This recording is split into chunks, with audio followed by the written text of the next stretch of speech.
Hi, I'm Megan, and 3 months ago my sister and husband abandoned my 7-year-old daughter and me in a frozen wilderness, betting we'd perish in the snow. They stripped us of warmth, left no trace, but we survived, saved by a recluse with secrets as dark as theirs. When they returned, grinning like nothing happened, I unleashed a defiance that shattered their lies, sparking a showdown you won't believe. Stay with me. This is a raw, heart-wrenching saga of betrayal and resilience that will grip you to the end. The kitchen was warm, but it didn't feel like mine. I stood at the counter, hands buried in a bowl of mashed potatoes, smoothing them into the kind of peaks my mother used to make. The laughter from the living room spilled over like gravy, a cruel mockery of my exclusion, but never for me. Behind me, the oven ticked low, keeping the turkey warm. They hadn't waited for me to finish. Plates were clinking, glasses were raised. I heard my sister's bitter voice sharp as a blade through the thin old walls, always louder than she needed to be, always sure everyone wanted to hear her. Sophie sat by the fireplace in the next room, drawing in her sketch pad with a stubby yellow crayon. She looked so small on that oversized rug, legs crossed, her tiny hands trembling slightly. I wanted to scoop her up, tell her everything would be okay. But the truth is, I didn't know that anymore. There were 9 chairs at the table. I had set them myself, but when I went to grab mine, there were only 8. They said nothing. So I ate, standing in the kitchen, watching the snow drift across the back porch light like a shroud over my heart. I was wiping my hands on a towel when I heard the soft click of heels on the tile behind me. Amelia! She didn't say hello. She never did. You know, she started, tone light like she was talking about the weather. You really botched this parenting thing. I froze, still holding the towel.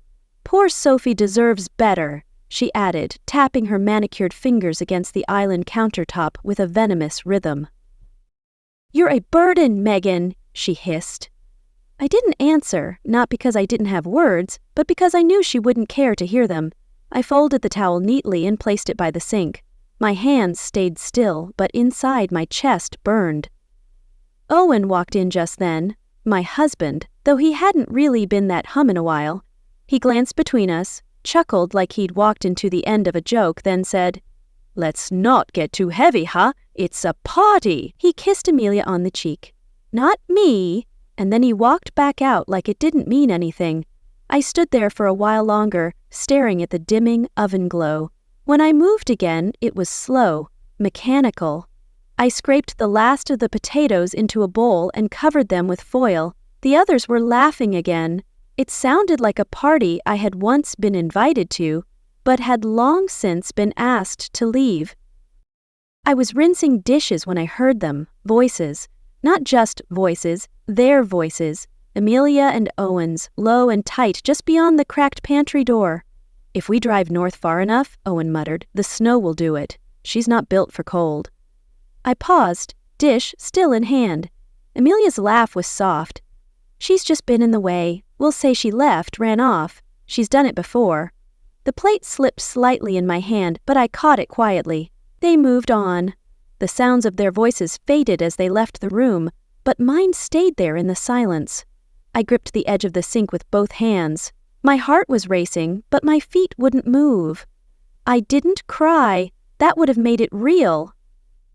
I waited until the water cooled, until the air grew still. Then I dried my hands slowly and stepped out. Sophie was curled up on the love seat now, coloring forgotten, thumb tucked into her cheek. I scooped her up gently and whispered, Let's get you ready for bed, baby girl. Upstairs, I brushed her hair and helped her change into pajamas. She asked why we were going to bed so early. I told her the snow was coming, that we needed to rest. But the truth was, I needed silence. I needed space to think. After she fell asleep, I walked back down. The house had quieted. Someone had turned the music down low. Glasses clinked, weary and distant. I slipped my coat from the hook and patted the inner pocket. The phone charger I always kept there was gone. I checked the front hall closet. My duffel bag wasn't where I left it. I stared at the empty spot like it held their betrayal. Then I sat at the kitchen table and listened. No one called for me. Outside, the snow had started to fall heavier, the kind that sticks, the kind you don't drive in unless you have to, or unless you want someone else to. I stayed there a while, my cocoa going cold in my hands, until I heard it. A voice, his voice, murmuring from the living room. "We leave at first light." He didn't say who was coming. I stood up slowly and went upstairs. I pulled out a canvas tote and began packing. Just the basics: clothes for Sophie, her inhaler, a bottle of water, 3 granola bars. I tucked in her drawing pad and crayons, and then I sat by the window and watched the snow fall until dawn painted the sky. "We'll survive this," I whispered to Sophie's sleeping form. "They said we'd leave at first light." They didn't say who was coming back. I didn't remember falling asleep. I must have nodded off sometime near dawn, curled against the window, fingers still wrapped around Sophie's coat. But when I opened my eyes, the light filtering in was gray-blue and bitter cold. My neck ached, my knees were stiff, and the house, it was too quiet. No smell of coffee, no clatter of pans, no soft steps from Sophie. I stood up fast, heart already pounding. The clock on the wall said 7:45. I grabbed the banister, bare feet hitting the cold stairs. "Sophie!" My voice cracked the silence. No answer. Downstairs, the living room was empty. The fireplace was nothing but ash. The front door was shut, but the driveway told me what I needed to know. Owen's Jeep, gone. Amelia's SUV, too. I scanned the counters. The leftover mashed potatoes from last night were still there, stiff and untouched. But next to them, a torn receipt. Someone had scribbled on the back. "We thought you'd follow." No room. No name, no apology. I didn't need one. Mommy. A voice, small, shaking. I turned around so fast it made me dizzy. Sophie was curled under the kitchen table, clutching a throw pillow to her chest. Her socks were soaked. She'd been crying. "Where did they go?" she asked. I dropped to my knees and pulled her out gently, holding her close. Her skin was cold against mine. She must have woken when they left, and hid. "It's just us now, baby," I said softly. "Just us." "They wanted us gone," I murmured, my voice breaking. I didn't wait. There was no time. I bundled her in every layer I could find: sweaters, scarves, one of Owen's old jackets.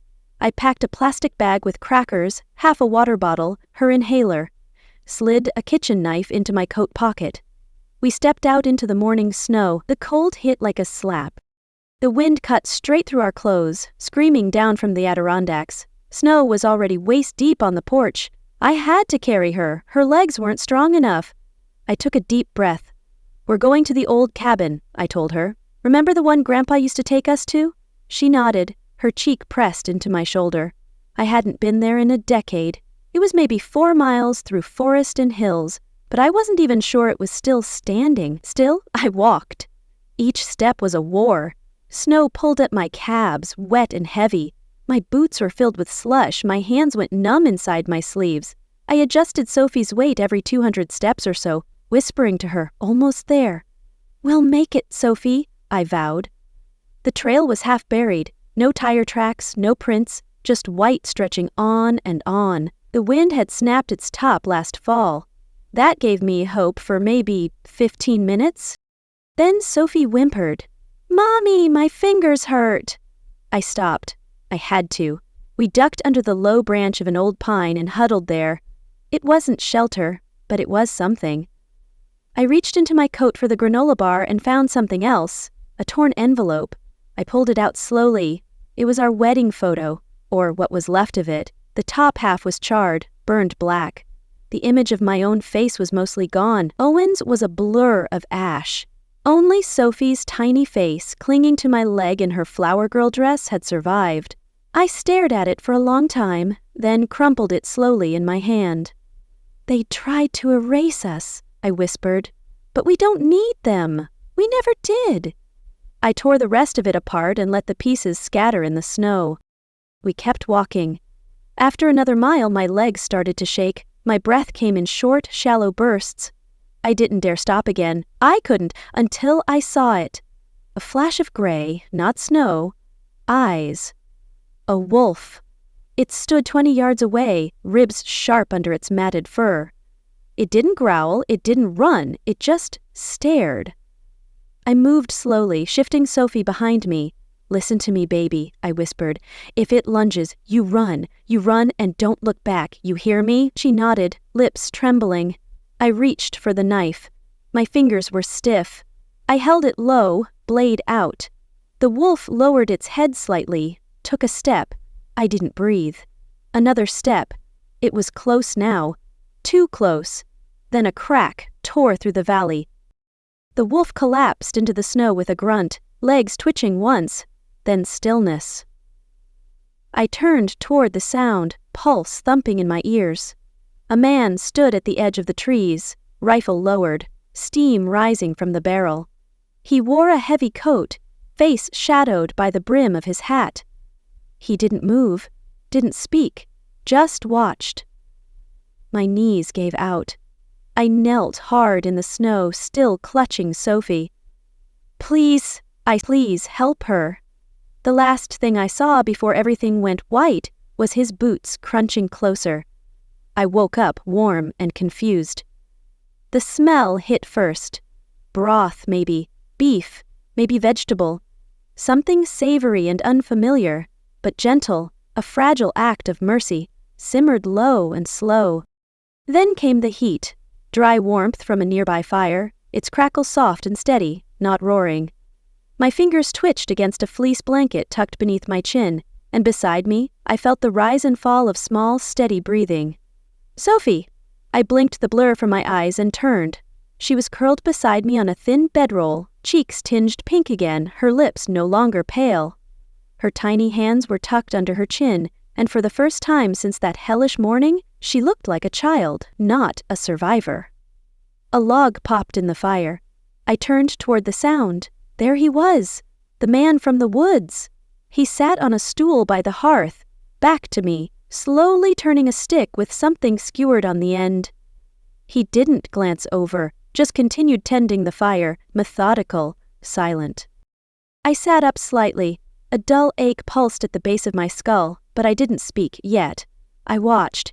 He moved like someone who knew how not to startle others, deliberate, careful, not slow, but intentional. His shoulders were broad under a heavy black coat, patched and worn. One boot was unlaced near the ankle, ice crusted on the laces.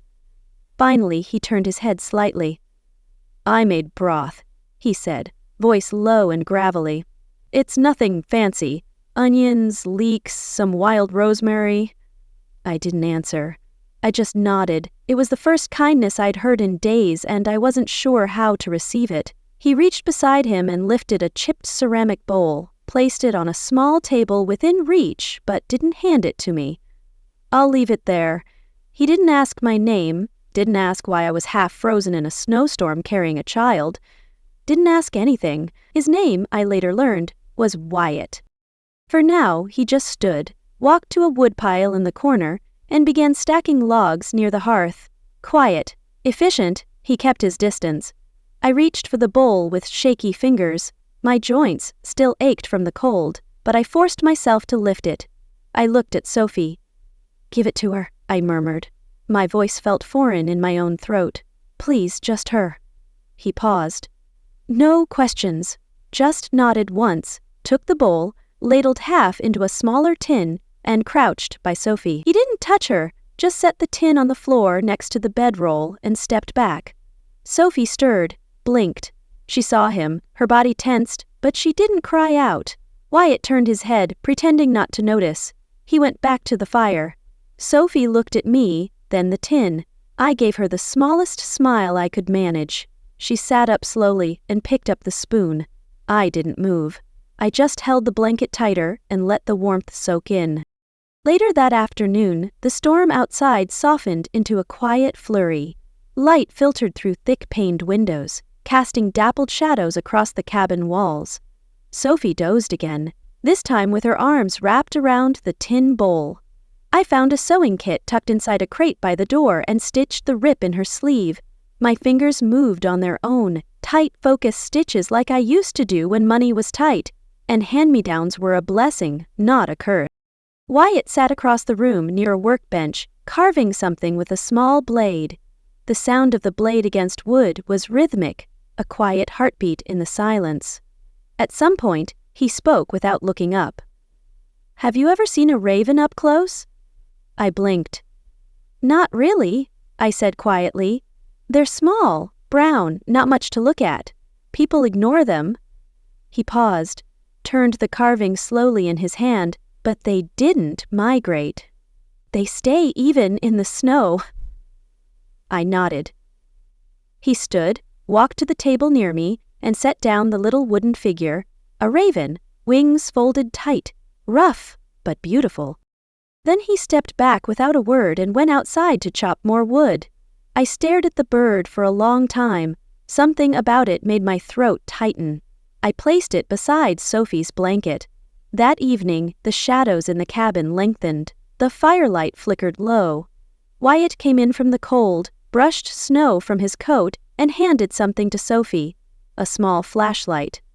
"In case you wake up scared," he said. Sophie took it with both hands, her face still unsure, but something flickered in her eyes. "Thank you," she whispered. He nodded once and walked away again, as if it had been nothing. But it wasn't nothing, not to me. I sat on the bedroll and watched the soft beam of light glow in Sophie's palms like a beacon of hope. It wasn't much, but for now it was enough. The letter wasn't meant for me, but I read every word. It started with me looking for an extra blanket. The wind had picked up outside again, moaning low through the gaps in the cabin walls like a mournful cry. Sophie was asleep, curled in her usual spot on the bedroll, holding the little flashlight like it was a guardian. I didn't want to wake Wyatt. He'd left his cot neatly made, so I figured he'd gone out for more firewood. I crossed the room quietly, trying not to creak the old boards beneath my feet. One drawer beside the cot sat slightly ajar. I nudged it open, looking for another quilt, maybe even a scarf. Instead, I found paper letters tied with a red ribbon, old the edges curled, some stained with time, others with ash. I shouldn't have touched them, but one was already untied, like someone had opened it recently and left it half forgotten. The handwriting was crooked, uneven, like it had been written in the dark or with shaking hands. "If you find this, I hope you made it through the autumn." I sat down slowly on the edge of the cot. The fire cracked behind me. Sophie stirred, but didn't wake. The letter had no name, no address, no sign-off, just that line and more words that felt like they came out of my own chest. I tried to be useful enough to be kept. I tried to hold my tongue, clean the messes, and make the holidays feel like something. I thought if I just did more, they'd see I mattered. But some people don't want you to be strong. They want you to be silent. I didn't realize I was crying until a tear dropped onto the paper. Whoever wrote this, she knew.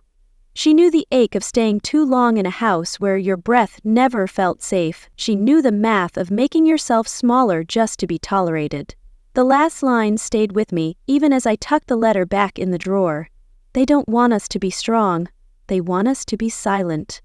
I pushed the drawer close with a soft click and turned toward the fire. Wyatt was standing in the doorway. He didn't speak, didn't ask, just looked at me with something unreadable in his eyes. Then he walked over, sat down on the stool closest to the fire, and slowly reached for a kettle. "That was Elise's," he said. His voice was lower than usual, like saying her name cost him something. I didn't ask right away. I let the silence stretch between us, filled only by the whistle of wind and the hiss of the fire. Eventually, I spoke. "What happened to her?" Wyatt didn't look at me. He stared at the flames like they held her ghost. "She waited too long for someone to come back." That was all he said. We sat in silence for a while. I watched the shadows on the walls move like ghosts. Then Sophie rolled over in her sleep and murmured something incoherent. Wyatt stood, checked the kettle, and walked into the small kitchen alcove. He moved like a man who used to carry noise and had learned to put it down. "You're stronger than she was," he said softly, his voice barely above the fire's crackle. Later that night, after Wyatt had gone to the small loft above the kitchen and Sophie was breathing steady beside me again, I picked up my phone. I didn't even know why. It was still at 15% battery. No signal, but something compelled me, some need to know how far gone I really was from the world I used to call mine. The screen lit up, a few old texts from weeks ago, nothing new. Then an audio message auto-played from the notification drawer. It must have been saved before we left. It was my sister's voice. She's always been this weak. Mom should have let her go ages ago.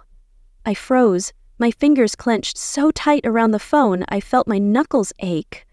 The voice was casual, as if she were discussing a broken appliance. As if I was a burden that had long outstayed my expiration date. The world spun for a second, not in rage, but in a kind of silent collapse. I dropped the phone and I cried.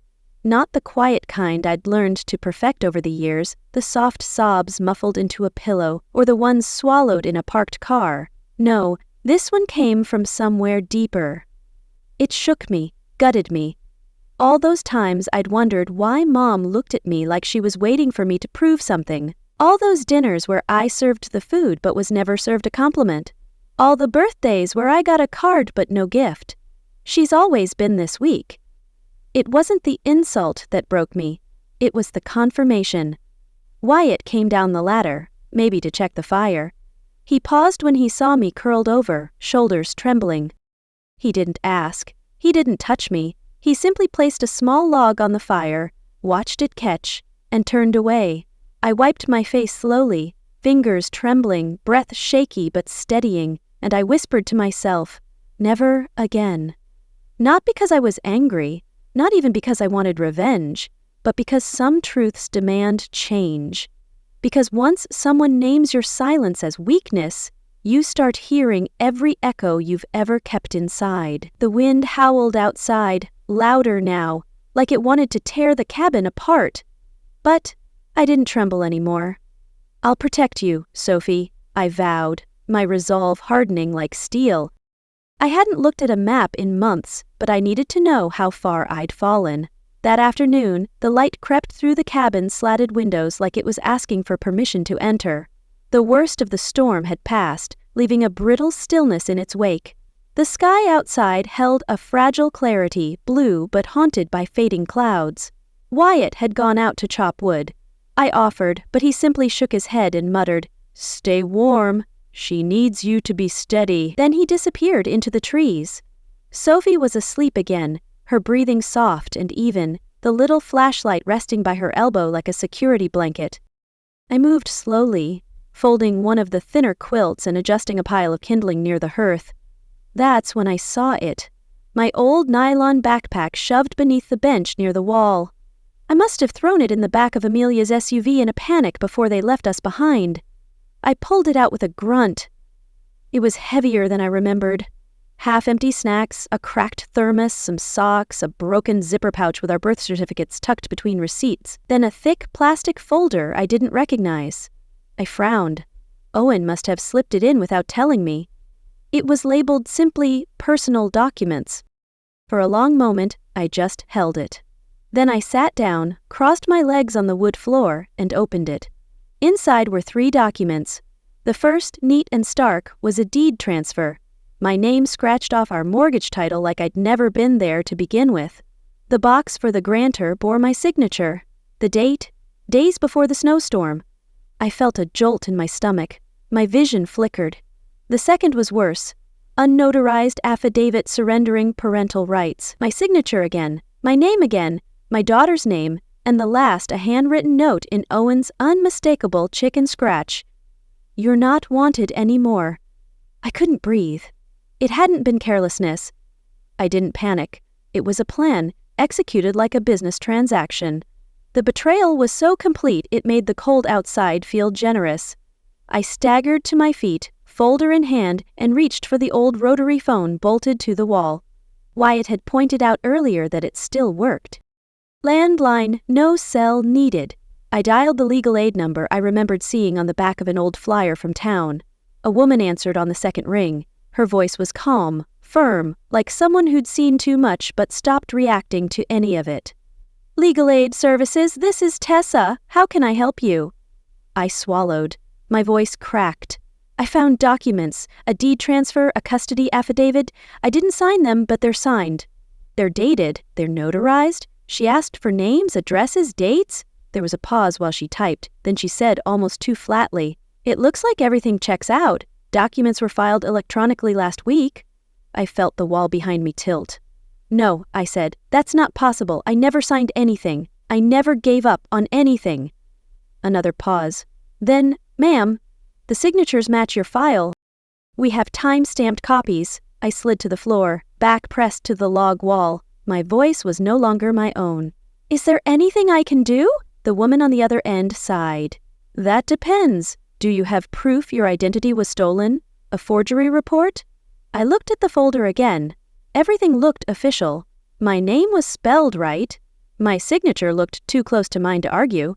"No," I whispered. "No, I don't. I'm sorry," she said. Then the line went dead. I stayed there for I don't know how long, holding papers that said I no longer had a home, no longer had a daughter, that I had, on paper, vanished. I didn't scream. I didn't even speak. My throat closed in on itself. Eventually, I curled forward, folding myself over my knees, arms wrapped tight around the folder. That's when my fingers brushed something smooth, the carved raven. Sophie had left it near the hearth last night, right before she fell asleep. Her tiny fingerprints marked its wings. I cradled it like it might breathe if I held it right. The door creaked open. Wyatt stepped inside, the cold trailing behind him. He looked at me for a long moment, saw the folder, saw my hand shaking, saw the carved bird pressed to my chest. He didn't say a word. He knelt beside me, placed a second bird, this one smaller, smoother, next to the first, and walked back to the fire. "You're still here," he said quietly. "That's what matters." That night I didn't eat. I barely moved. The sky outside had turned navy blue, the wind had returned, but softer now, like a sigh of surrender. I sat by the fire, my thoughts broken in fragments. Maybe I was weak. Maybe I'd always been. Maybe I made it easy for them. Wyatt, still whittling in the corner, spoke suddenly, low but clear. "Or maybe," he said, "they never thought you'd live long enough to ask for it back." I turned toward him. He wasn't looking at me, but somehow he knew. The fire had dimmed to embers, but the warmth remained, a faint pulse in the quiet. I woke to the faint scent of pine sap and old coffee. My body ached, but not the way it had before. Not the kind of pain that told you were breaking. It was the quiet soreness of a body, remembering it could still move forward. Sophie was still sleeping, curled into the corner with the two carved birds beside her. I tucked the blanket tighter around her shoulders, kissed her temple, and stepped outside. The world had changed. The air felt thinner, brighter. Patches of ice on the trees caught the sunlight, glimmering like broken promises. The storm had eased its grip, leaving behind a silence so profound it almost sang. For the first time in days, I heard birdsong. I followed the crunch of footsteps and found Wyatt by the edge of the tree line, splitting logs with steady rhythm. His jacket collar was turned up. He didn't glance up when I walked over, but I saw his jaw tighten. He'd known I'd come. I placed the thermos by his side. "Coffee?" I said, still warm. He nodded once, appreciated. I stood there for a beat longer than necessary. Then I sat on the overturned stump nearby, facing the same trees he was facing. We didn't talk. Not at first.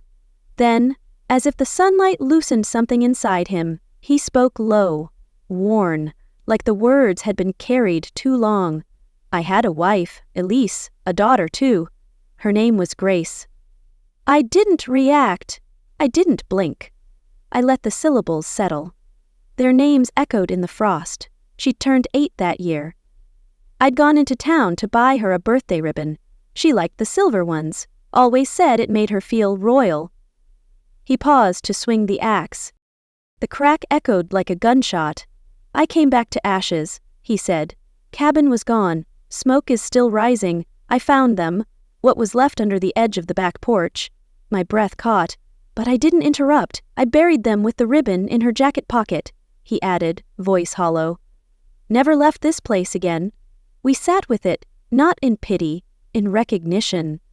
When he finally sat beside me on the stump, we didn't look at each other. He placed his gloves on his knees, hands bare in the cold. If I'd been there, he whispered, maybe they'd still be here. I turned my face toward the sun. It didn't offer warmth, just light. If I'd left earlier, I said, maybe I wouldn't be carrying so much hate. The silence between us wasn't empty. It was the kind that held things up, held two people who had carried too much for too long, held grief that didn't compete but echoed. A few minutes later, I heard the cabin door creak open. Sophie's boots crunched softly behind us. She walked slowly, still blinking off sleep, her eyes wide with quiet courage. She held the wooden raven in both hands. Without saying a word, she walked up to Wyatt, stared at him a moment too long, then wrapped her arms around his leg. He didn't flinch, didn't move, just let her be. It was the first time she'd reached for anyone since we'd been abandoned. The moment carved itself into me. Not loud, not dramatic, just real. Healing, I realized, didn't come with a speech or a breakdown. Sometimes it came in the form of a child's small arms and a man too broken to expect affection. "You're safe now," I whispered to Sophie, my heart swelling. That evening, the air inside the cabin felt different, softer, shared. Wyatt left the door to his room open as he passed through to the back to bring in more wood. I didn't ask him why. I just laid out 2 extra bowls on the table. Sophie was humming to herself, playing with the flashlight beam against the ceiling. I looked at the 3rd bowl, then at the open door, then back at my daughter. I wasn't surviving anymore. I was choosing to stay, choosing to live. I was folding a fleece blanket by the hearth when I heard it. The slow, crunching grind of tires over thawing gravel. My breath caught in my chest. It wasn't delivered. No one delivered here, not this deep in the Catskills. Not unless they knew where they were going. I moved to the front door, cracked it just wide enough to see out. Silver SUV. Familiar. Too familiar. The passenger door opened first. Amelia stepped out in tall suede boots, sunglasses tucked in her collar like she thought it was still spring. Owen followed, slower, hands in his coat pockets like this was any casual weekend drive. They were smiling like nothing had happened, like the snowstorm had been some silly misunderstanding. Amelia waved. "We figured you might still be here." I didn't wave back. I stepped fully onto the porch, gripping the railing, not for balance, but to stop myself from doing something I'd regret. "We just wanted to talk," Owen added, his voice too smooth, too rehearsed. Amelia started up the steps. "I brought you some of that tea you like. Remember the chamomile from Trader Joe's?" I didn't move. "You left us in a storm." She blinked. "We thought you'd catch up. Honestly, we thought you were heading to Aunt Clara's. We didn't know you'd stay in this place." Owen shrugged. "You've always been good at finding your way out of things." My chest tightened. My grip on the railing didn't loosen. "No, you didn't think I'd survive." For a long second, no one spoke. Then I heard the screen door behind me creak open. Sophie peeked out, spotted them, and immediately backed up.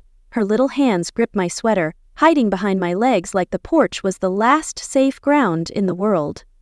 Amelia bent slightly, smiling like a cartoon ant.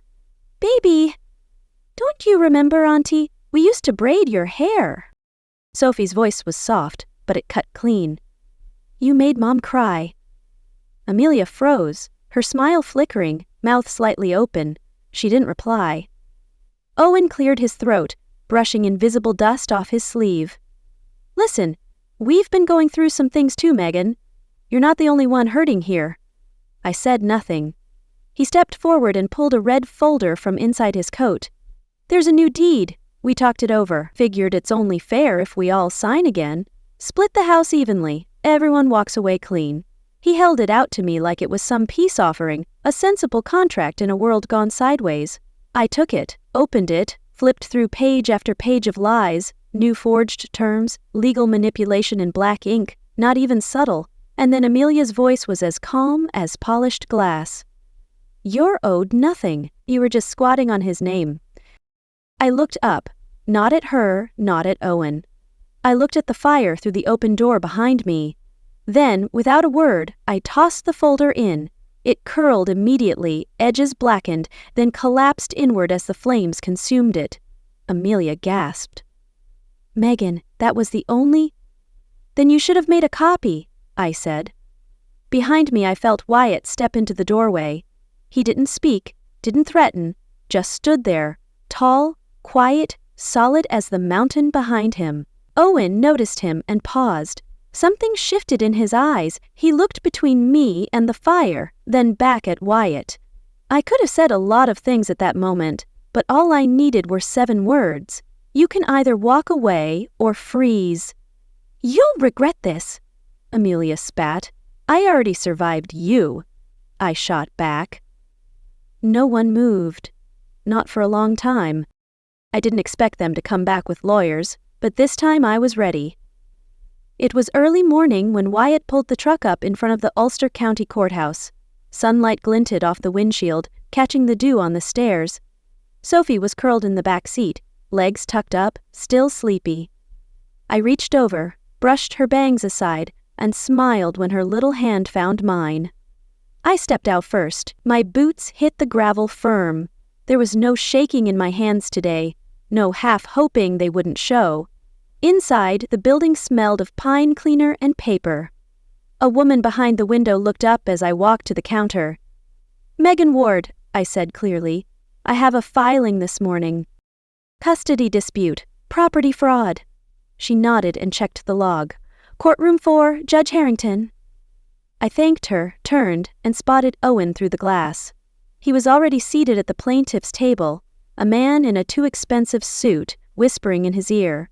Amelia stood beside them in black, like she thought appearances could whitewash what she'd done. When she saw me, her mouth twitched into something like a grin. Wyatt sat down in the gallery with Sophie, her small hand still wrapped around the flashlight I'd given her. That little beam had outlasted snow, betrayal, and fear. It was still glowing. The bailiff called my name. I took the stand. My voice didn't waver.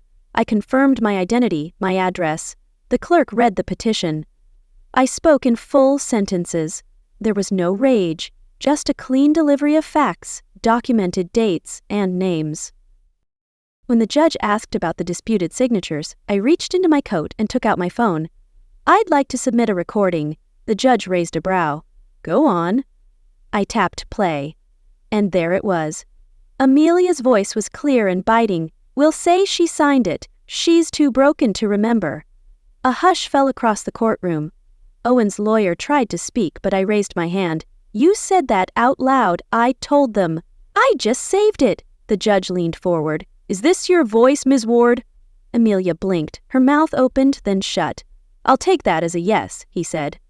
Owen's shoulders sagged. His lawyer looked like he'd been handed a rotten lemon. We didn't win everything right there, but we stopped their game cold. After the hearing, I sat with Sophie on the courthouse steps. I handed her back the flashlight. "You kept us lit when no one else did." She looked down at it, thumb brushing the button.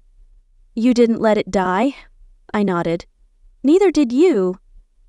"We're free now," I said, my voice steady. That night, back at the cabin, I opened the drawer where I kept the rest of the photo. The wedding one, the one with half-burned edges, the one where only Sophie's face had survived the flames. This time I finished the job. I placed the remaining piece gently into the fire, watched it curl and darken, then lift into smoke. Wyatt sat across the room, the carved ravens still on the mantel. He didn't speak, but he didn't have to. Outside, the wind came through once, soft but firm, like a final farewell. I stood at the porch, Sophie asleep inside, and whispered into the night. They mourned the version of me they buried, but I wasn't dead. The door behind me creaked. I left it open. This time, I chose who got to walk through. I didn't expect forgiveness. I didn't need it. What I had now was mine. That morning I woke before the sun. No alarms, no child's cry, no anxious heartbeat jolting me from sleep, just stillness. The fire had died down sometime in the night, leaving behind warm coals nestled under a blanket of ash. Sophie lay curled beside me, her cheek pressed into the fleece blanket. One hand tucked under her pillow, where I knew the flashlight still glowed softly. I didn't move it. Not yet. I stepped outside barefoot. The porch boards were cool, but not cruel. The snow that had once trapped us now melted in ribbons across the yard. Underneath mud and life were returning. I closed my eyes, took a long breath, and let it out slowly. It wasn't a victory. It was something quieter. I found the letter in the mailbox around 4 p.m. The paper was too thick, too official. When I opened it, I recognized Owen's lawyer's name right away, the same one who'd stuttered and sweated through most of our last court appearance. The tone had changed this time, apologies wrapped in passive language, an invitation to revisit the matter of custody now that emotions had settled. There were vague gestures toward reconciliation, and a suggestion that maybe we could find a collaborative way forward. I laughed, not bitterly, not even loudly, just a soft, amused huff. You don't ask to revisit something you abandoned in a blizzard. You don't lose your daughter and then send a form letter when you want her back. I folded the paper once, then twice, and left it on the porch railing where the wind could do what it pleased. Later that day, I wrote one letter of my own. No anger, no stories, just a single copy of the judge's ruling, folded clean, tucked into an envelope with no return address. Let them open it in silence. Let them feel the weight of ink and stamp and seal. I didn't need to say a word to be finished with them. And that was the loudest thing I'd ever said. By late afternoon, Sophie was napping again. Her breathing was steady, small lips parted, her face soft with trust. I moved to adjust her pillow and felt the cool, familiar shape underneath. The flashlight, still working, still glowing, still hers. I unscrewed the bottom gently, slid in a fresh battery, and closed it again without waking her. Across the room, Wyatt stood by the hearth, carving. His hands were quiet, but certain. When he finished, he walked over and handed me a small wooden figure, smaller than the ravens before. "She's not a raven anymore," he said softly. "She's a falcon." I turned it over in my hand, sleek lines, wings poised, not spread. She wasn't flying yet, but she was ready. I set all three birds on the mantel side by side. The quiet trio watched over the fire like sentinels. Past, present, becoming. Evening came. I stirred a pot of stew over the fire, adding potatoes and herbs Wyatt had brought from town 5 days earlier. Sophie sat cross-legged nearby, humming something tuneless as she traced her finger through the wood grain of the floor. The sun dipped low. Outside, gravel crunched. I looked up as the screen door creaked open, but no one entered, just a shadow stretching across the threshold. Wyatt stood there, a bag of supplies in one hand, the other resting lightly on the doorframe. He didn't knock, but he waited. That was the difference. I walked to the door, met his eyes, and opened it fully. No words, just space. "Come in," I said. "You're home." Behind me, the fire snapped softly and stayed burning. I rebuilt our lives from their ashes, but the scars of their betrayal linger, a quiet weight I carry as we forge a new beginning, unbroken yet forever changed.